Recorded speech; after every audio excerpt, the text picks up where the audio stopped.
চাই, জবাব দাও। ইটভাটা মালিকদের হয়রানি বন্ধ করতে হবে। শ্রমিকদেরকে এখানে একটি সরকার আছে বলে আমরা কেউ অনুভব করতে পারছি না। এমনিতেই ত্রিপুরায় সরকারি কাজকর্ম প্রায় নেই বললেই চলে, যার জন্যে 2018-র প্রথম অবধি আমাদের ত্রিপুরা রাজ্যে ইটভাটার সংখ্যা 350 ছাড়িয়ে গিয়েছিল। বিজেপি সরকার 2018 সালে আসার পর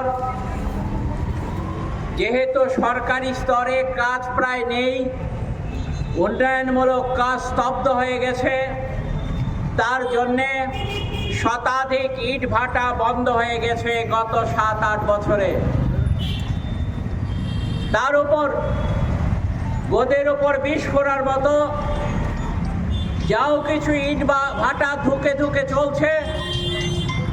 সেই ইট ভাটাগুলো আজকে কয়লার অভাবে একটার পর একটা ভাটা তারা আগুন নিভিয়ে দিচ্ছে। তার অর্থ হচ্ছে সেখানকার শ্রমিকরা কর্মহীন হয়ে পড়বেন।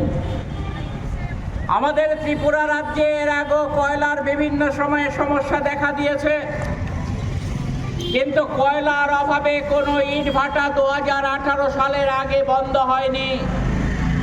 তার কারণ হচ্ছে সেই সময়ে রাজ্য সরকার উদ্যোগ গ্রহণ করে বিভিন্ন সময়ে মেঘালয় থেকে, আসাম থেকে বা বাইরের রাজ্য থেকে কয়লা আনার ক্ষেত্রে যদি কোনো সমস্যা দেখা দিত, সেই সমস্যা সমাধানের ক্ষেত্রে জরুরি ভিত্তিতে রাজ্যের বিগত দিনের বামফ্রন্ট সরকার উদ্যোগ গ্রহণ করত। তার ফলে কোনোদিন ত্রিপুরা রাজ্যে ইটভাটার শ্রমিকরা তারা বেকার হয়ে পড়েননি।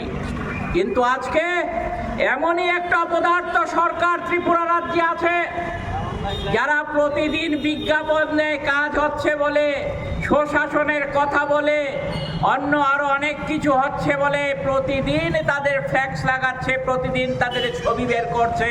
জনগণের টাকায়, নিজের ঘরের টাকা দিয়ে করলে আমাদের আপত্তি নেই, কিন্তু জনগণের দেওয়া ট্যাক্সের টাকা তারা সেখানে অপ্রয়োজনে খরচ করছে। আর দুর্নীতি লুটপাটের কথা বলে তো লাভই নেই। ত্রিপুরা রাজ্যে সরকারি খরচ করার জন্য যা টাকা আসছে তার অর্ধেকের বেশি টাকা লুটপাট হয়ে যাচ্ছে। একেবারে সর্বোচ্চ পর্যায় থেকে সর্বনিম্ন পর্যায়ে অল্প কিছু মানুষ এই দুর্নীতি লুটপাটের সাথে যুক্ত আছে। স্বাভাবিক কারণেই শ্রমিকদের কথা, ইটভাটা শ্রমিকদের দুঃখ কষ্ট লাঘব করবার চিন্তা তাদের মাথায় আসে না। আমরা আজকে শ্রম দপ্তরের সামনে যাদের দায়িত্ব হচ্ছে শ্রমিকদের রক্ষা করা, তাদের কাছে ডেপুটেশন দিতে এসেছি, তারা যাতে এই বিষয়ে ভূমিকা গ্রহণ করেন। না হলে পর আগামী দিনে ইটভাটা শ্রমিক ইউনিয়ন শুধু নয়, CI2-র অন্তর্ভুক্ত অন্যান্য সমস্ত ইউনিয়নগুলো যৌথভাবে এই সরকারের শ্রমিক মারা নীতির বিরুদ্ধে ঝাঁপিয়ে পড়বে। এবং আমরা আশা করব এই লড়াই আন্দোলনে আগামী দিনে আপনাদের সমর্থন আমরা